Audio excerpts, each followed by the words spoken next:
समाज शास्त्र, जिसके परिचय के बारे में आज जानने का हम प्रयास करेंगे। समाज शास्त्र जिसका विच्छेद करें, जिसको हम तोड़ें तो कुछ इस प्रकार टूटेगा यह समाज और शास्त्र, जिसमें शास्त्र या विज्ञान, जिसमें हम हर शब्द का अर्थ समझते हुए समाज शास्त्र के बारे में जानने का प्रयास करेंगे। क्योंकि जब तक हम शब्दों के बारे में नहीं जान पाएंगे तब तक हम पूरे विषय के बारे में जान नहीं पाएंगे। समाज शास्त्र, जैसा कि समाज एक समूह होता है, व्यक्तियों से मिलकर समाज का निर्माण होता है, उसका अध्ययन समाज शास्त्र कहलाता है, जिसको इंग्लिश में समाज शास्त्र को सोशियोलॉजी कहा जाता है और समाज को सोशियस कहा जाता है, और शास्त्र का अर्थ होता है लोगस या विज्ञान। समाज वह जो व्यक्तियों से मिलकर बना हुआ है, और शास्त्र या विज्ञान, विज्ञान अर्थात विशेष ज्ञान।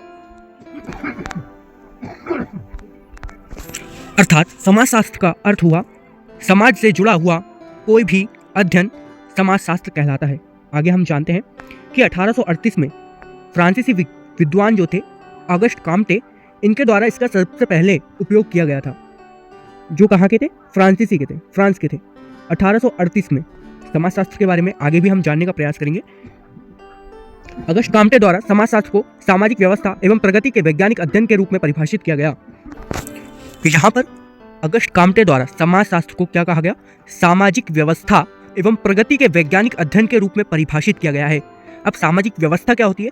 समाज से जुड़ी हुई कोई भी व्यवस्था जो समाज को चलाने के लिए बनाई गई हो, और प्रगति के वैज्ञानिक अध्ययन यानी कि विकास के जो भी वैज्ञानिक दृष्टिकोण होते हैं, विषय होते हैं, उनके रूप में परिभाषित किया गया। समाज को विज्ञान के रूप में अध्ययन करने में शामिल किया गया। इसके लिए कुछ अन्य जो विद्वान हैं उन्होंने भी कुछ शब्द कहे हैं।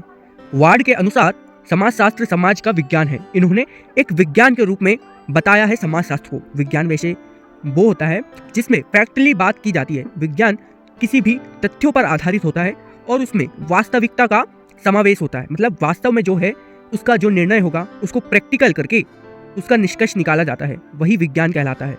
इसमें दर्शन अलग होता है। दर्शन का मतलब होता है किसी भी चीज़ का दर्शन करना, उसकी कल्पना करना या उसका अनुभव करके आगे के बारे में, भविष्य के बारे में सोचना, या फिर उसकी कल्पना करके उसके बारे में सोचना। लेकिन जो विज्ञान होता है उसमें वास्तविकता के बारे में अध्ययन किया जाता है, क्या है के बारे में अध्ययन किया जाता है, और दर्शन में क्या होना चाहिए के बारे में किया जाता है।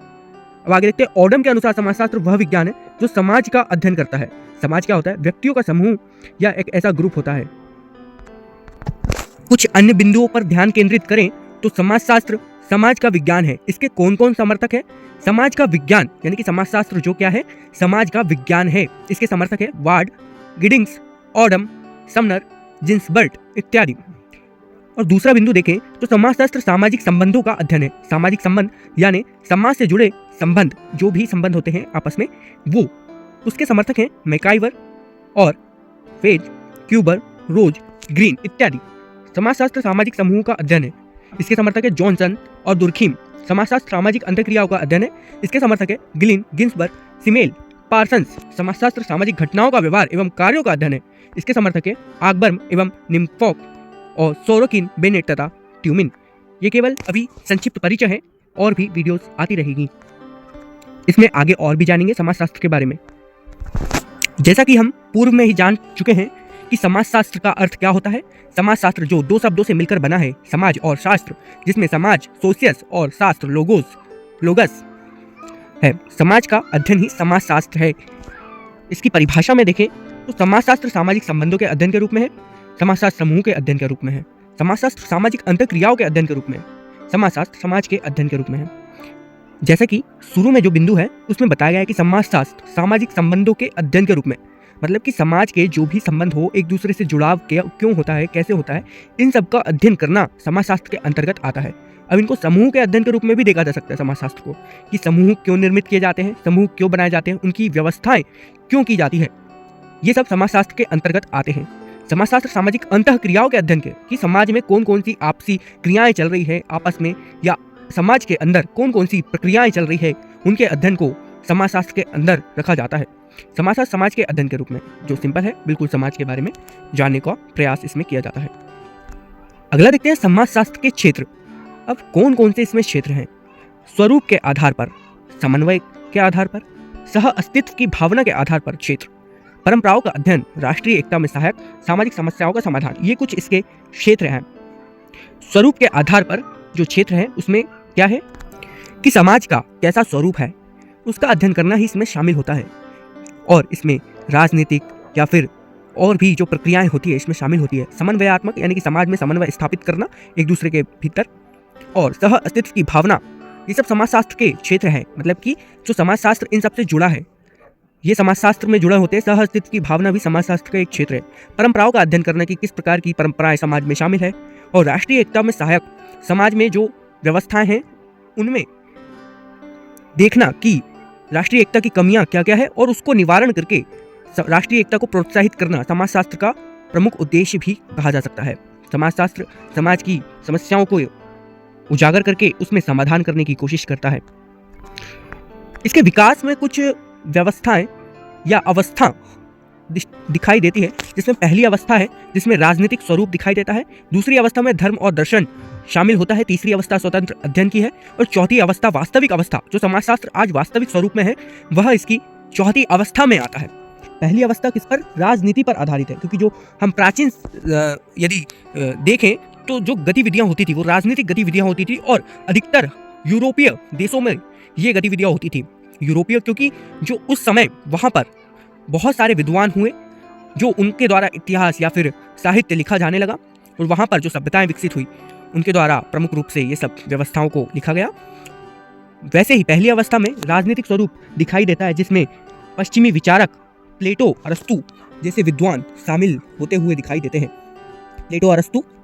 प्लेटो ने द रिपब्लिक लिखी, और अरस्तु अपनी इथिक्स एंड पॉलिटिक्स नामक पुस्तक में इन व्यवस्थाओं के बारे में समाजशास्त्र का जिक्र करते हैं।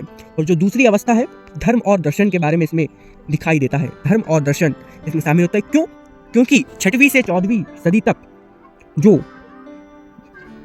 यूरोपीय देशों में जो व्यवस्थाएं चल रही थी वो धर्म और दर्शन पर आधारित थी।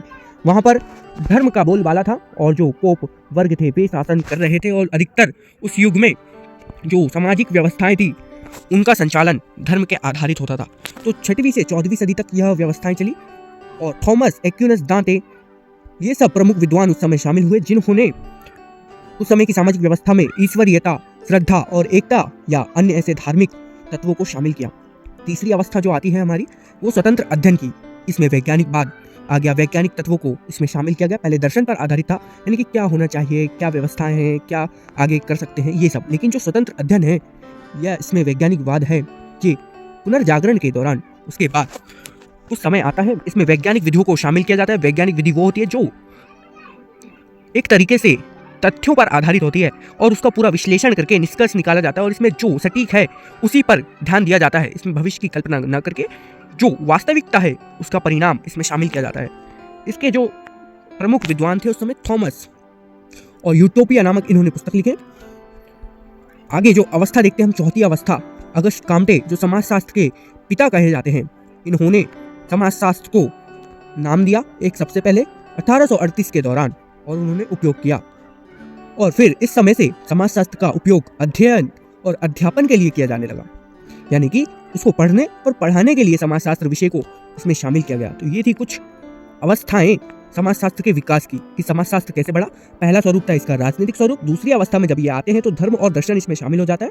तीसरी अवस्था में स्वतंत्र अध्ययन के रूप में इसमें शामिल किया जाता है। वैज्ञानिकवाद या वैज्ञानिक गतिविधियां इसमें शामिल की जाती है। और चौथी अवस्था जो वास्तविक अवस्था आज इसमें देखी जाती है, जो एक आज अध्ययन के रूप में हम इसे पढ़ रहे हैं, जो समाज की समस्याओं को हल करने या उनको पहचानने के लिए हमें मार्गदर्शन देता है, वह समाजशास्त्र है।